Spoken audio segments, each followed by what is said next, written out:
बिस्मिल्लाहिर्रहमानिर्रहीम। दोस्तों हाज़िर हूँ एक नई क्लास के साथ। आज की क्लास में हम इंशाल्लाह फॉर्म के बारे में मज़ीद पढ़ेंगे। इससे पहले हमने दो मुख्तलिफ तरीके पढ़े कि हम इजीली फॉर्म को किस तरीके से डिज़ाइन कर सकते हैं। तो वो दोनों फॉर्म हमने डिज़ाइन किए थे सिंगल फॉर्म।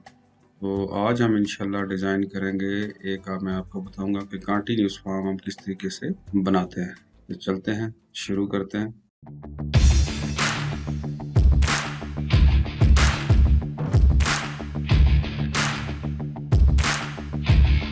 ये हम क्रिएट के टेबल में जाएंगे सबसे पहले और उसी तरीके से हम फॉर्म डिज़ाइन को क्लिक करेंगे।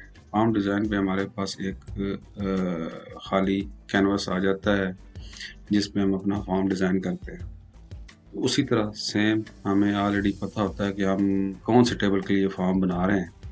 तो उस टेबल्स के फील्ड्स हम उठा के यहाँ पे लाते हैं और फील्ड्स उठा के लाने से पहले हम जो है वो इस फॉर्म को उस टेबल के साथ बाइंड करते हैं ताकि वहाँ से इजीली डाटा उठाया जा सके। तो हम आज बनाएंगे इंशाल्लाह एक स्टूडेंट की नहीं, टीचर की क्वालिफिकेशन का एक फॉर्म। ये देखें, ये हमारे पास टेबल है। ये एक टेबल मैंने अलग से ये आपके लिए बनाया था। इसमें क्वालिफिकेशन आईडी है। टीचर क्वालिफिकेशन आईडी जो है वो एक ऑटो नंबर फील्ड है। इसी तरह टीचर आईडी है कि ये क्वालिफिकेशन किस टीचर की, और आगे क्वालिफिकेशन का नाम है, और फिर कब से कब तक ये उसने क्वालिफिकेशन फर्स्ट किया है, एमएससी किया है, एचएसएससी किया है, मैट्रिक किया है, वो यहाँ पे हम लिखेंगे। उस कब से कब तक वो क्लास उसने की है, उसमें उसके मार्क्स, टोटल मार्क्स कितने थे और मार्क्स ऑब्टेन कितने थे, ग्रेड उसका क्या था, अगर सीजीपीए है तो वो सीजीपीए क्या है।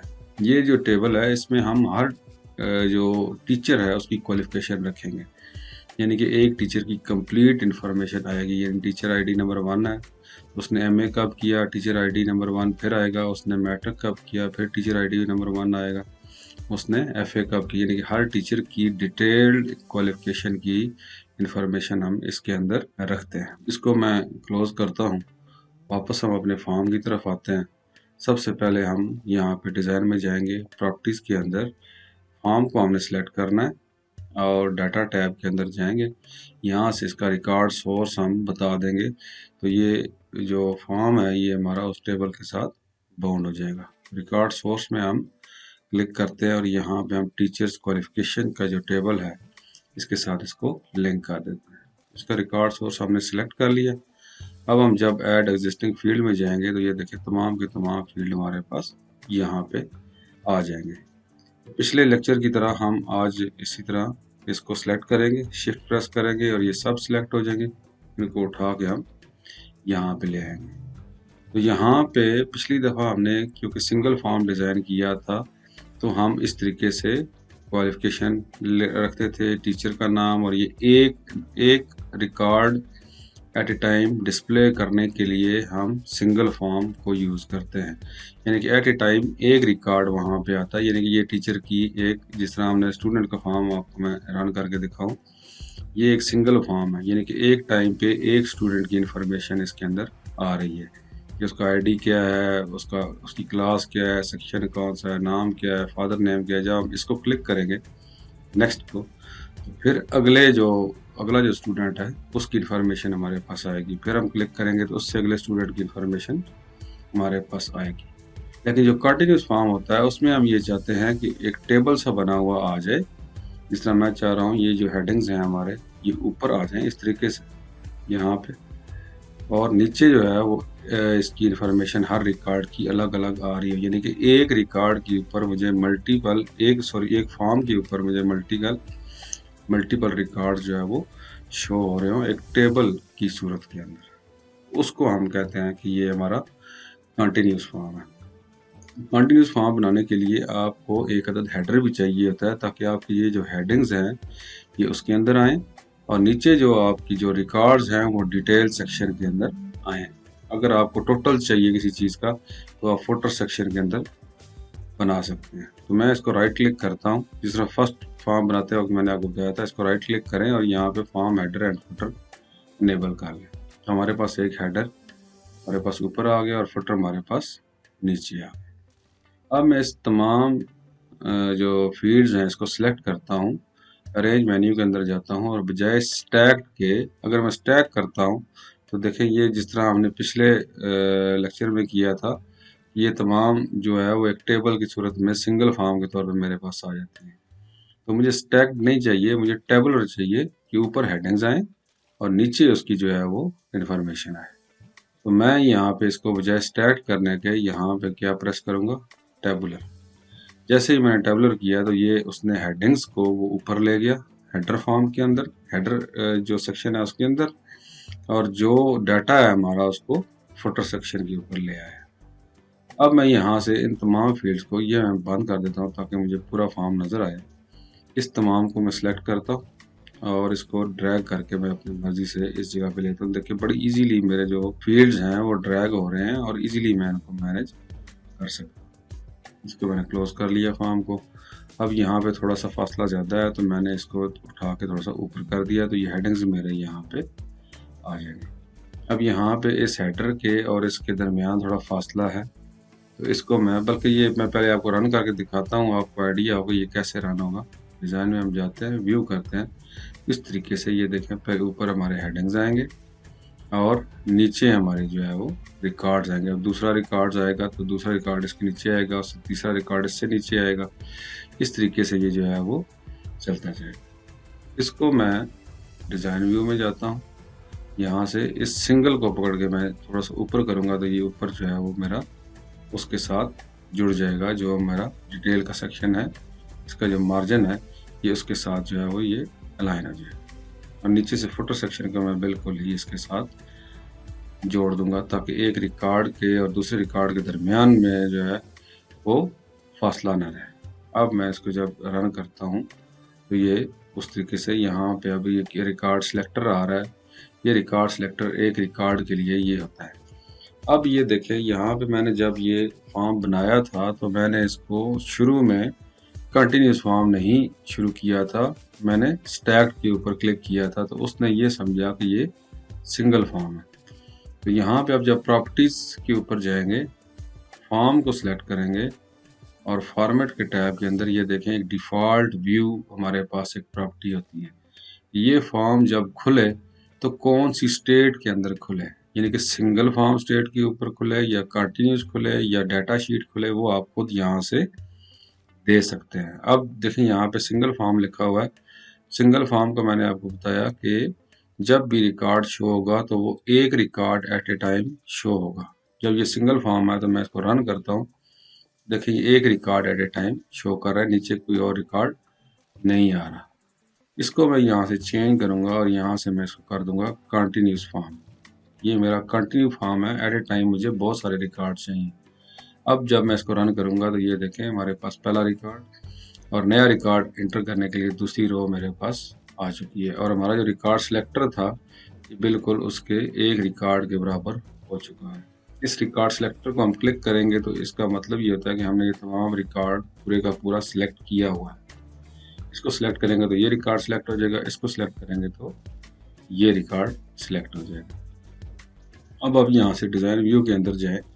अब तीसरा व्यू हमारे पास क्या होता है, डाटा शीट व्यू। ये मैंने आपको बताया था ऑलरेडी कि जिस तरह एक्सेल की एक शीट होती है उस तरह से हमारा ये व्यू आ जाएगा। मैं इसको डाटा शीट व्यू करता हूँ, रन करता हूँ तो देखें ये एक एक्सेल की तरह की डाटा शीट हमारे पास आ जाती है। इस तरीके से भी आप जो है वो रिकॉर्ड फीड कर सकते हैं। इसमें आपको सिलेक्शन नज़र आ रही होती है कि मेरा फिलहाल कौन सा रिकॉर्ड सिलेक्टेड है कौन सा नहीं है। आप इस तरीके से भी, ये भी बड़ा अच्छा व्यू है सब फॉर्म को डिस्प्ले करने के लिए। सब फॉर्म हम आगे चलते हैं, शायद नेक्स्ट क्लास में मैं आपको बताऊँ कि सब फॉर्म कैसे से बनाते हैं। उसके बाद डाटा शीट व्यू के अंदर जब हम यहाँ पे जब आए होते हैं तो यहाँ पे हम लेआउट व्यू चुन सकते हैं। ये हम लेआउट व्यू चुनते हैं। लेआउट व्यू का मतलब ये होता है कि आपको डाटा नज़र आ रहा होता है और आप इसको फॉर्म को अमेंड भी कर सकते हैं। यानी कि जिस तरह डिज़ाइन व्यू है, डिज़ाइन व्यू के अंदर आपको डाटा नहीं नज़र आ रहा होता, आपको जस्ट फील्ड नेम जो है इसके अंदर कौन से फील्ड का डाटा चल रहा है वो नज़र आते हैं। जबकि आपका जो लेआउट व्यू है उसके अंदर एक्चुअल जो डाटा है उसकी लेंथ आपको नज़र आ रही होती है। अब ये डेट है, मुझे पता है कि ये इतनी लंबी हो सकती है तो मैं इसको यहाँ से इसको छोटा कर दूंगा, ये मेरा फील्ड छोटा हो जाएगा तमाम आगे रिकॉर्ड के लिए। तो ये इसका फ़ायदा ये होता है कि आपको डाटा नज़र आ रहा होता है और आप इसको इजीली अमेंड कर सकते हैं। ये देखिए मैं उनको अमेंड कर रहा हूँ, उनकी विड्थ जो है वो मैं अपने हिसाब से कर रहा हूँ ताकि मेरा जो फॉर्म है विड्थ के अंदर बहुत ज़्यादा ना हो, स्क्रीन से आगे ना चला जाए। और इस हवाले से ये देखिए टीचर आईडी है, 1-2 फिगर हमें चाहिए होते हैं, इसलिए ये क्वालिफिकेशन आईडी है, इसको भी मैं बिल्कुल छोटा कर सकता हूँ। ये मेरा फॉर्म बड़ा कम्पैक्ट हो चुका है। तो अब मैं इसको सेव कर दूंगा और इसका मैं नाम रख दूंगा, इसका मैं नाम रखता हूँ टीचर्स क्वालिफिकेशन फॉर्म। मैं इसका नाम रख दिया और ये यहाँ पे मेरे पास सेव हो गया। इसको मैं डबल क्लिक करता हूँ तो ये अब देखें, डबल क्लिक किया तो यहाँ पे इसने डाटा शीट व्यू के अंदर खोला, क्योंकि हमारी डिफ़ॉल्ट व्यू जो है वो डाटा शीट है। तो हम जिस फॉर्मेट में हमने, जिस व्यू में हमने फॉर्म खोलना है, तो यहाँ पे डिफ़ॉल्ट व्यू हम वो दे देंगे। तो वो हम ये चाहते हैं ये कंटिन्यूस फॉर्म के अंदर खुले। अब मैं क्लोज इसको सेव करता हूँ, दोबारा खोलूँगा तो अब ये देखें ये कंटिन्यूस फॉर्म के अंदर खुला। इसको राइट क्लिक करके डिज़ाइन में जाता हूँ। अब मैं इसकी पॉपअप प्रॉपर्टी सेट करता हूँ ताकि वो स्क्रीन में मुझे एक अलग ऊपर नज़र आए, पॉपअप में नज़र आए बजाय टैब के। अब मैं जब इसको व्यू करूँगा तो ये देखें ये मेरा पॉपअप के अंदर मुझे नज़र आया। यहाँ पे नीचे रिकॉर्ड चल रहे होंगे, ऊपर मेरी हेडिंग्स चल रही होंगी। अब हम इसको थोड़ा सा और खूबसूरत बनाते हैं। इसको आप सिलेक्ट करें, यहाँ से फॉर्मेट के अंदर जाएँ, इसका शेप फिल जो है, इसके अंदर जो फिलिंग है वो ट्रांसपेरेंट कर दें, आउटलाइन भी ट्रांसपेरेंट कर दें ताकि इनके गिर्द कोई भी आउटलाइन ना हो। जब व्यू करेंगे तो देखिए हमारे पास लाइंस जो है वो ख़त्म हो चुकी हैं। जब लाइंस हमारे पास ख़त्म हो चुकी हैं तो हम पूरा ये दोबारा सेलेक्ट करेंगे, राइट क्लिक करेंगे और यहाँ पे जो ग्रिड लाइंस हैं ये मैं खुद अपनी तरफ से इसमें लगाऊंगा। इससे थोड़ा सा इसकी खूबसूरती में इजाफा हो जाता है फॉर्म की। अब मैं क्लिक करता हूँ तो ये देखें ये एक प्रॉपर ग्रिड लाइन के अंदर मेरे पास ये फॉर्म आ चुका है। अब यहाँ से आप इसको फिर डिज़ाइन व्यू के अंदर जाएं, ये इसको आप सिंपल इसका जो लेबल्स हैं वो हम सेट कर देते हैं।